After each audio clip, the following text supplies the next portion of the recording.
ఓం మహాగణాధిపతయే నమః. ఓం గురుభ్యో నమః. ఓం శ్రీమాత్రే నమః. పరమేశ్వర స్వరూపమైనటువంటి జ్యోతిష, వాస్తు మరియు ఇతర అనేకమైనటువంటి శాస్త్రములను మనకు అందించినటువంటి మహర్షులకి నమస్కారం. హయగ్రీవ హయగ్రీవ హయగ్రీవేతి యోపదేత్తస్స నిస్సరతే వాణి జహ్నుకన్యా ప్రవాహవత్. అరుణాం కరుణాతరంగితాక్షీం ధృతపాశాంకుశపుష్పబాణచాపాం అనిమాదిభిరావృతాం మయూకైః అహమిత్యేవ విభావయే భవానీం. శ్రీమాత్రే నమః. ప్రేక్షకులకి ఆ లలితాంబిక అమ్మవారి యొక్క అనుగ్రహం పరిపూర్ణంగా కలగాలని మనస్ఫూర్తిగా కోరుకుంటూ మనం ఈరోజు జూన్ మాస ఫలితములు ఎలా ఉండబోతున్నాయి, అందులో ఈ యొక్క జూన్ మాసంలో గ్రహాలు ఏ విధంగా ఉన్నాయి అని చెప్పి చూసుకున్నట్లయితే మనకి మీనంలో ఉండేటువంటి రాహు కుంభంలోకి మారిపోయాడు. అదేవిధంగా కేతువు కూడా మనకి సింహంలోకి మారుతున్నాడు, కన్యలో ఉండే కేతు. కాబట్టి రాహుకేతువులు ఈ మాసం నుంచి మార్పు అనేది జరుగుతుంది. అదేవిధంగా శని మీనరాశిలోని, మేషంలో శుక్రుడు, రవి బుధులు ఇద్దరు కూడా వృషభ రాశిలో ఉంటూ ఆ యొక్క బుధుడు 6వ తేదీ మిథునంలోకి మారుతున్నాడు. అదేవిధంగా మిథునంలో గురువు ఉంటున్నాడు. గురువు దగ్గరికి చేరుతున్న బుధుడు 23వ తేదీ మరలా కర్కాటకంలోకి వస్తున్నాడు. అదేవిధంగా 6వ తేదీ నుంచి కర్కాటక రాశిలో నీచబడి ఉన్నటువంటి కుజుడు కేతువును కలుస్తున్నాడు. కాబట్టి ఈ యొక్క గ్రహస్థితిని అనుసరించి ద్వాదశ లగ్నాల వారికి, లగ్నం తెలియని వారు రాశి వారికి ఎలా ఉండబోతుంది, ఏ విషయాల్లో జాగ్రత్త తీసుకోవాలి. తులా లగ్నము, తులారాశి, తులవారికి కనుక చూసుకున్నట్లయితే మీకు ప్రధానంగా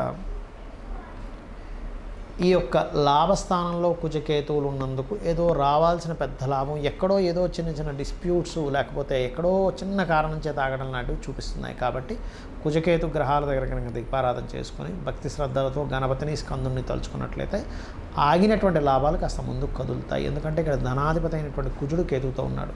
కాబట్టి లాభం ఆగడం వల్ల సర్వసాధారణంగా మీకు ఇక్కడ ధనం కూడా ఆగడం జరుగుతూ ఉంటుంది. అలాగే వ్యాపార ప్రయత్నాలు ఫలిస్తాయి, అందులో ఎటువంటి సందేహం లేదు.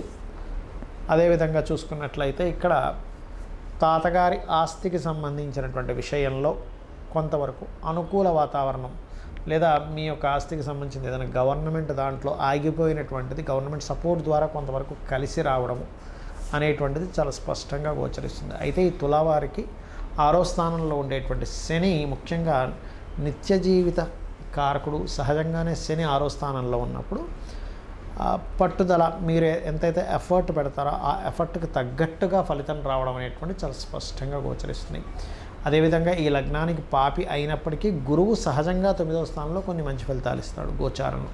కాబట్టి కొంత గురుబలం పెరగడము, కొంత దైవానుగ్రహం కలుగుతుందా అనేటువంటి కొంత ఫీల్ రావడము. అదేవిధంగా ఇంతకాలము దశమంలో వృత్తి స్థానంలో ఉండేటువంటి కుజుడు కాస్త లాభంలోకి రావడం వల్ల వృత్తికి సంబంధించినటువంటి అంశాలలో కొంతవరకు అమ్మయ్య కొంత రిలీఫ్ వచ్చిందనేటువంటి భావన మీకు కలగడము. మరియు 23వ తేదీ తర్వాత నుంచి ఎప్పుడైతే బుధుడు దశమ స్థానంలోకి వస్తున్నాడో ఆయన 12వ అధిపతి కూడా అవుతున్నాడు. కాబట్టి ఈ మార్కెటింగ్ రంగాల్లో ఉండేటువంటి వారికి కస్టమర్లు కాస్త విదేశీ కస్టమర్లు, ఎన్ఆర్ఐ కస్టమర్లు దొరకడము, మార్కెటింగ్ రంగాల్లో ఉండేటువంటి వారి కొత్త ఉద్యోగ అవకాశాలు రావడం అనేటువంటిది చాలా స్పష్టంగా గోచరిస్తుంది. కాకపోతే మిషనరీస్, కొన్ని పరికరాలు ఉంటాయి, అటువంటివి అమ్మేటువంటి వారికి మాత్రం కొన్ని ఆటంకాలు ఏర్పడనున్నాయి. ఇక మీకు ధనపరంగా బాగుండాలి అంటే కనుక కుజకేతు గ్రహాల దగ్గర దీపారాధన, నిత్యము ఓం స్కందాయ నమః, ఓం మహాగణాధిపతయే నమః అనే నామస్మరణ ఎక్కువగా చేస్తూ ఉండండి. ఇక మీరు చేయవలసినటువంటి దేవతా ఆరాధన ముఖ్యంగా కాలభైరవ అష్టకము, కాళికా అమ్మవారి యొక్క ఆరాధన ఎక్కువగా చేయండి. ఇవి మీరు ఎంత చేస్తూ ఉంటే అంత బాగుంటుంది. మరియు మీకు వీలైతే గోవుకు బెల్లం తినిపించండి, అన్ని విధాలా మీకు బాగుంటుంది. చాలామంది ఏంటంటే ఇప్పుడు భయపడుతున్నటువంటి అంశము కాలసర్ప దోషంలో గ్రహాలు ఉన్నాయి, ఒకవైపు యుద్ధ సంబంధించిన వాతావరణం నడుస్తూ ఉంది. ఈ కాలసర్ప దోషం వాళ్ళ జన్మజాతకానికి ఏమైనా ఎఫెక్ట్ ఇస్తుందా అని అంటూ ఉంటారు. అందుకే ఒకటే చెప్తున్నాను, చాలా కాలం నుంచి చెప్తున్నా ఈ విషయం. కాలసర్ప యోగం అనుకోండి, దోషం అనుకోండి, అది కేవలం కాలానికి సంబంధించింది. మీరు గమనించినట్లయితే చూస్తే కనుక ఈ గ్రహాలన్నీ రాహుకేతు మధ్యలో పడ్డప్పుడు ఇప్పుడు చూడండి వాతావరణం అంతా ఇలా ఉంది. మనకు కరోనా వచ్చినప్పుడు కూడా పరిస్థితి ఇలాగే ఉండేది. అయితే ఇక్కడ ఈ మంగళవారం మనకి పెహల్గాం ఇన్సిడెంట్ జరిగినందుకు నేను మొదటి నుంచి చెప్తూనే వస్తున్నాను, మరలా జరిగే ఛాన్సెస్ ఉంది. ఎక్కడ అంటే కొంత ఆధ్యాత్మిక కేంద్రాలు ఉండే ప్రదేశాల్లోని, నెక్స్ట్ మనకి పుష్కరాలు రాబోతున్నాయి. పుష్కరాలు జరిగేటువంటి ప్రదేశంలో ఏదైనా సరే హిందూ సంబంధించిన, ఆధ్యాత్మిక సంబంధించిన స్పిరిచువల్ రిలేటెడ్ ప్లేసెస్ ఉంటాయి. అటువంటి ప్రదేశాల్లో మనుషులు ఎక్కువగా తిరిగేటువంటి ప్రదేశాల్లో హైదరాబాద్ లేదా కేరళ సముద్ర ప్రదేశాల్లో సముద్రపరంగా కొంతవరకు యుద్ధ ఇవి కూడా వస్తాయని, అంటే కొంతవరకు అటాక్స్ జరుగుతాయని చెప్పుకున్నాం మనం. అటువంటివి వస్తున్నాయి కాబట్టి ఆ యొక్క విషయాల్లో జాగ్రత్తగా ఉంటూ, ఇక్కడ ఏంటంటే గుర్తుపెట్టుకోవాల్సింది గోచార ఫలితాలు ఏవైతే ఉన్నాయో అవి 10 to 15% మాత్రం. అంతా కూడా మన జన్మజాతకంలో లగ్నం ఎలా ఉంది, ధనస్థానం ఎలా ఉంది, మన ప్రయత్న స్థానం ఎలా ఉంది, మనం ఏ డైరెక్షన్లో నివసిస్తే బాగుంటుంది, అదేవిధంగా మన ఫైనాన్స్ కానీ కెరియర్ కానివ్వండి, వృత్తి వ్యాపార సంబంధించిన అంశాలతో పాటు వివాహము, ఇవన్నీ కూడా మన పర్సనల్ చార్ట్ బట్టి ఉంటాయి. అయితే ఈ గోచార ఫలితాలు జరిగేటప్పుడు మాత్రం ముఖ్యంగా మనకి ఇప్పుడు శని మీనరాశిలో ఉన్నందుకు అందరూ కూడా దక్షిణామూర్తి స్తోత్ర పఠనం చేయడం వల్ల శని యొక్క ప్రభావం అనుకూలిస్తుంది. ఇది గుర్తుపెట్టుకోండి. దక్షిణామూర్తి ఆరాధన మరియు కాలభైరవ అష్టకము, అదేవిధంగా గోవులకి పిడికడు బెల్లం పెట్టడము, వీటి వల్ల ఏమవుతుందంటే అకాలంలో వచ్చేటువంటి ఇబ్బందులు ఏవైతే ఉంటాయో ఇండియా మొత్తంలో మీరు ఎక్కడున్నా కూడా, ఎందుకంటే ఇప్పుడున్న పరిస్థితులు బాలేవు, మీరు ఎక్కడున్నా సరే ఆ కాలభైరవుడు దక్షిణామూర్తి ఆ సమయానికి ఒక స్ఫురణలా కలిగి మీరు అక్కడి నుంచి ఇబ్బంది నుంచి బయటపడతారు. సో ఇవి చేయండి. అదేవిధంగా ఇంకొంతమంది నన్ను అడుగుతున్న ప్రశ్న ఏమిటంటే, ఏమంటే కాలసర్ప యోగం లేదా దోషం మా జాతకంలో ఉన్నప్పుడు గోచారంలో కాలసర్ప యోగం కలిగినప్పుడు అదేమైనా ఎఫెక్ట్ ఇస్తుందా అని చాలామంది అడుగుతున్నారు. అది ఎప్పుడు ఇస్తుందో కూడా నేను మీకు క్లారిటీ ఇస్తాను. ఇప్పుడు ఉదాహరణకి ఎవరికైతే ఇప్పుడు చూడండి, ఇప్పుడున్న గోచారంలో మీనంలో రాహువు, సింహంలో కేతు ఉన్నాడు, కాలసర్ప దోషంలో గ్రహాలన్నీ పడున్నాయి కదా. ఇది ఎప్పటి వరకు ఉంటుంది? ఆల్మోస్ట్ జూలై మిడిల్ వరకు ఉండి, జూలై మిడిల్ తర్వాత కుజుడు బయటకు వస్తాడు. అలా 1 by 1 ఒక్కొక్క గ్రహం బయటకు వస్తుంది. అయితే నిజంగా వాళ్ళ పర్సనల్ చార్ట్లో రాహుకేతువులు కనుక కుంభ సింహరాశుల్లో ఉండి కాలసర్ప యోగం ఏర్పడితే కనుక ఇప్పుడుండే కాలసర్ప యోగం దానికి కనెక్ట్ అవుతుంది. అప్పుడు ఏమవుతుందండి, దీనికి ఏమిటి పరిహారం, అసలు దీనివల్ల ఏమవుతుంది అంటే సింపుల్, ఏమీ లేదు.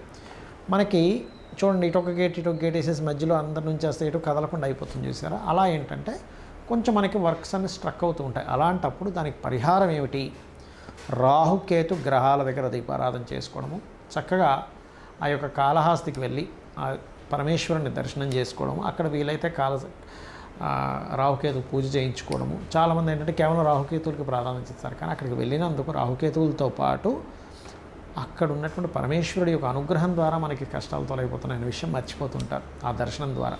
అదొకటి ముఖ్యంగా చేయించుకుంటూ మీకు దగ్గరలో ఆలయంలో రాహుకేతు గ్రహాల దగ్గర దీపారాధన చేయడము, లేనట్లయితే రావి చెట్టు కింద మనకి ప్రతిష్ఠ చేసినవి ఉంటాయి, వాటి మీద పసుపు కుంకుమ గంధం కలిపినటువంటి వాటర్ని వేయడము, ఇవి ఎక్కువగా చేస్తుండాలి.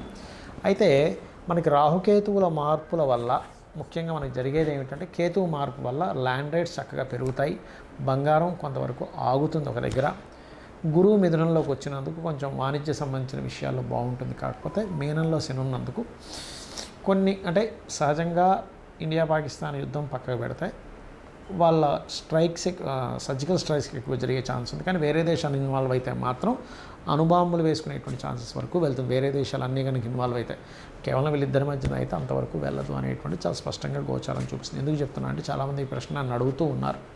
ఇదొకటి. అయితే పరిస్థితులు ఎలా ఉన్నప్పటికీ కూడా మీరు గనక దక్షిణామూర్తి ఆరాధన, కాలభైరవ అష్టకము కనుక చదువుకుంటూ అమ్మవారి ఆరాధన కనుక చేసుకున్నట్లయితే ఖచ్చితంగా అమ్మవారి అనుగ్రహంతో మీరు ఎటువంటి ఇబ్బంది లేకుండా బయటపడతారు. బయటపడాలనే మనస్ఫూర్తి కోరుకుంటున్నాను. శ్రీమాత్రే నమః.